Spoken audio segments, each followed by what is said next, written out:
Dear student, आज हम एक नया टॉपिक लेकर के फिर आपके सामने उपस्थित हैं।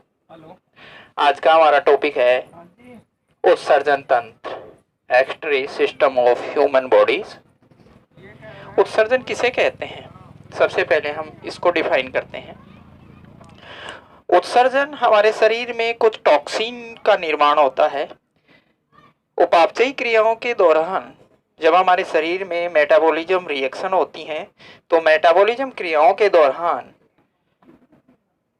नाइट्रोजनी अपशिष्ट पदार्थों का निर्माण होता है। ये नाइट्रोजनी अपशिष्ट पदार्थ यदि हमारे शरीर में इकट्ठे होते रहते हैं तो ऐसी स्थिति में हमारे शरीर में हार्मफुल होते हैं, हमारे शरीर की जैविक क्रियाओं को हानि पहुंचाते हैं। इसलिए इन्हें शरीर से बाहर निष्कासित करना अनिवार्य होता है। ये नाइट्रोजनी अपशिष्ट पदार्थ मानव के अंदर तो शरीर में ब्लड के साथ में सर्कुलेट होते हुए लीवर में पहुंच जाते हैं और लीवर में अनार्थिन चक्र द्वारा यूरिया का निर्माण होता है। लेकिन अन्य जंतुओं में ये विविध प्रकार से अमोनिया, यूरिया, यूरिक एसिड इस रूप में उत्सर्जित किए जाते हैं। अब हम सबसे पहले बात ये करते हैं कि उत्सर्जन को डिफाइन कैसे करेंगे, इसकी डेफिनेशन क्या होगी। उत्सर्जन क्या है? शरीर में बनने वाले नाइट्रोजनी अपशिष्ट पदार्थों को शरीर से बाहर निकालने की क्रिया को उत्सर्जन कहते हैं। पुनः नोट कर लीजिए आप, उत्सर्जन किसे कहते हैं? शरीर में बनने वाले नाइट्रोजनी अपशिष्ट पदार्थों को शरीर से बाहर निकालने की क्रिया को उत्सर्जन कहते हैं। इस उत्सर्जी पदार्थ के निष्कासन के आधार पर जीवों को हम 3 भागों में विभक्त करते हैं। पहला आता है अमोनिया उत्सर्जी प्राणी। पहला आता है इसमें अमोनिया उत्सर्जी प्राणी, यानी वे प्राणी जो उत्सर्जी पदार्थ के रूप में जो नाइट्रोजनी पदार्थ बनते हैं वो एक्चुअली अमोनिया के रूप में ही बनते हैं शरीर के अंदर। क्योंकि जब प्रोटीन का पाचन होता है तो प्रोटीन के पाचन के बाद में उपापचयी क्रियाओं के दौरान जब प्रोटीन का अपघटन होता है तो अमोनिया गैस बनती है। ये काफी हार्मफुल होती है शरीर के लिए।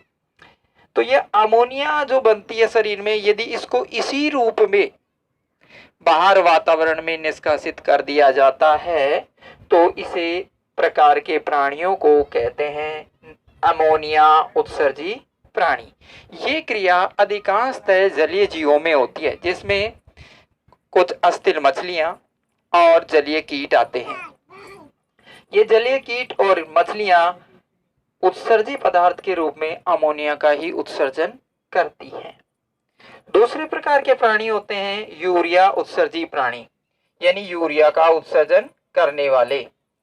वे प्राणी जो अमोनिया को यूरिया में बदलते हैं। जैसे मानव में लीवर के अंदर अमोनिया यूरिया में परिवर्तित हो जाती है और उस यूरिया को मानव उत्सर्जित करता है उत्सर्जन तंत्र के माध्यम से। तो ऐसे प्राणियों को यूरिया उत्सर्जी प्राणी कहते हैं, जो नाइट्रोजनी अपशिष्ट को यूरिया के रूप में उत्सर्जित करते हैं। वे प्राणी यूरिया उत्सर्जी प्राणी कहलाते हैं, जिसके अंदर मानव आता है, पशु आते हैं। तीसरे प्रकार के प्राणी होते हैं यूरिक अम्ल उत्सर्जी प्राणी, यानी यूरिक एसिड के रूप में जो उत्सर्जन करते हैं वे प्राणी यूरिक अम्ल उत्सर्जी प्राणी कहलाते हैं। इन प्राणियों के अंदर यूरिया यूरिक अम्ल के रूप में परिवर्तित हो जाता है। ये यूरिया से भी कम हानिकारक होता है, अतः इसे ठोस रूप में या रवों के रूप में उत्सर्जित किया जाता है। ये क्रिया इस प्रकार के प्राणी अधिकांशतः मरुस्थलीय होते हैं, जिन्हें जल की कम आवश्यकता होती है। इसलिए यह अधिक समय तक शरीर में एकत्रित भी रह सकता है, ज़्यादा हानि नहीं करता। इस प्रकार से ये 3 भागों में हम नाइट्रोजन अपशिष्ट के आधार पर प्राणियों को विभक्त करते हैं। अमोनिया उत्सर्जी वे प्राणी जो अमोनिया के रूप में नाइट्रोजन अपशिष्टों को उत्सर्जित करते हैं, जिसमें अस्थिल मछलियां आती हैं और कुछ जलीय कीट आते हैं। दूसरा यूरिया उत्सर्जी प्राणी, वे प्राणी जो यूरिया के रूप में नाइट्रोजन अपशिष्ट पदार्थों को उत्सर्जित करते हैं, उन्हें यूरिया उत्सर्जी प्राणी कहते हैं, जिसमें मानव और पशु आते हैं। यूरिक अम्ल उत्सर्जी प्राणी जिसमें अधिकांशतः रेप्टिलिया आते हैं, ये यूरिक अम्ल के रूप में उत्सर्जन करते हैं। अब हम बात कर लेते हैं उत्सर्जन तंत्र की, यानी मानव के अंदर उत्सर्जन तंत्र। मानव के अंदर जो उत्सर्जन तंत्र होता है उसमें निम्न अंग पाए जाते हैं। ये डायग्राम आपको दिख रहा है, ये एक सिरा है और एक धमनी है। उत्सर्जन तंत्र के अंतर्गत मुख्य जो अंग आता है वो है वृक्क यानी किडनी। वृक्क का जो आकार होता है वो सेम के बीज के आकार का होता है। इसका बाहरी भाग उत्तलाकार तथा आंतरिक भाग अंदर की ओर दबा हुआ रवांच नुमा होता है, जिसे हाइलम कहते हैं। इसी हाइलम भाग से धमनियां और सिराएं वृक्क के अंदर प्रवेश करती हैं तथा मूत्रवाहिनी बाहर की ओर निकलती है। एक वृक्क के अंदर जो नेफ्रॉन्स पाए जाते हैं, वृक्क में नेफ्रॉन्स पाए जाते हैं और एक वृक्क में लगभग नियर अबाउट 10 से 12 लाख नेफ्रॉन्स यानी वृक्काणु पाए जाते हैं, जो कि उत्सर्जन की इकाई होते हैं। यहाँ पर वृक्क की आकृति की हम बात करें तो वृक्क की आकृति लगभग 10 से 12 सेंटीमीटर होती है। इसकी लंबाई 10 से 12 सेंटीमीटर होती है तथा इसकी चौड़ाई 6 सेंटीमीटर होती है और इसकी मोटाई लगभग 3 से 4 सेंटीमीटर की होती है। इस तरह की आकृति के वृक्क पाए जाते हैं। मानव के अंदर ये एक जोड़ी होते हैं। ये वृक्क देह गुहा में डायफ्राम के नीचे की ओर मेरुदंड के नजदीक यानी मेरुदंड के पास में स्थित होते हैं, अर्थात हमारी पीठ की ओर ये स्थित होते हैं। इन वृक्कों के अंदर उत्सर्जन की क्रिया में मुख्य भूमिका निभाने वाले अर्थात उत्सर्जन क्रिया की इकाई वृक्काणु पाए जाते हैं, जिनमें मूत्र छानने की क्रिया संपन्न होती है, जिसके लिए हम आगे एक अलग से वीडियो बनाएंगे क्योंकि ये वीडियो लंबा हो जाएगा फिर, तो वहां पर हम इसका विस्तृत रूप से अध्ययन करेंगे। दूसरा जो पार्ट आता है उत्सर्जन तंत्र में वो आती है मूत्रवाहिनी, जो आपको ये यहां से दिख रही है मूत्रवाहिनी।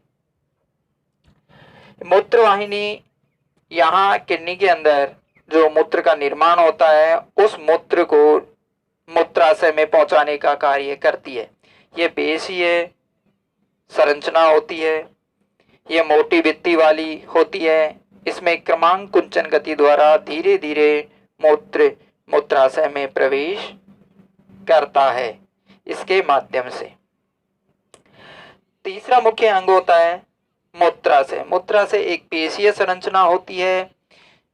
ये अरेखित पेशियों से निर्मित होती है। ये फ्लेक्सिबिलिटी होती है इसके अंदर, जैसे जैसे मूत्र का संचय होता जाता है ये आकार बढ़ाता रहता है। मानव एक वयस्क पुरुष के अंदर या वयस्क मानव के अंदर इस मूत्राशय की जो कैपेसिटी होती है वो लगभग 700 से 800 ml होती है। इसके बाद में जैसे ही ये भर जाता है तो ऐच्छिक क्रियाएं एक के द्वारा एक संदेश केंद्रीय तंत्रिका तंत्र से प्राप्त होता है मूत्राशय को। ये ऐच्छिक क्रियाओं द्वारा नियंत्रित क्रिया है। यहाँ से मस्तिष्क से जब ऐच्छिक संदेश प्राप्त होते हैं मूत्राशय को तो मूत्राशय में संकुचन उत्पन्न होता है और जब इसमें संकुचन उत्पन्न होता है तो मूत्र उत्सर्जन की क्रिया संपन्न होती है। मूत्र क्रिया को संपन्न कराने वाली तंत्रिका कोशिका को मूत्रण प्रतिवर्तन क्रिया भी कहते हैं। इस तरह से ये मूत्राशय होता है। चौथा जो मुख्य अंग है इसमें मूत्र मार्ग ये नलिका रूपी एक झिल्ली नुमा संरचना होती है। ये पुरुषों के अंदर थोड़ी लंबी, लगभग 15 से 20 सेंटीमीटर, तथा महिलाओं के अंदर ये 4 सेंटीमीटर की होती है। ये बाहर की ओर मूत्र मार्ग में खुलती है, जिसके द्वारा मूत्र का उत्सर्जन बाहरी वातावरण में कर दिया जाता है। अब इसके अंदर जो किडनी है, ये तो है हमारा उत्सर्जन तंत्र। इसमें जो किडनी है, इसके अंदर मूत्र आता कहाँ से है? तो मूत्र आने की क्रिया यहाँ वृक्कीय धमनी द्वारा होता है। वृक्कीय धमनी यूरिया युक्त रक्त को लेकर के आती है। ये यूरिया युक्त रक्त वृक्कों में पहुंच जाता है।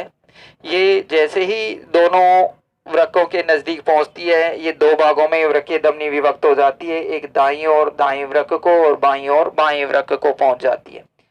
फिर यहाँ नेफ्रॉन्स में मूत्र छन्ने की क्रिया संपन्न होती है, जिससे मूत्र का निर्माण होता है।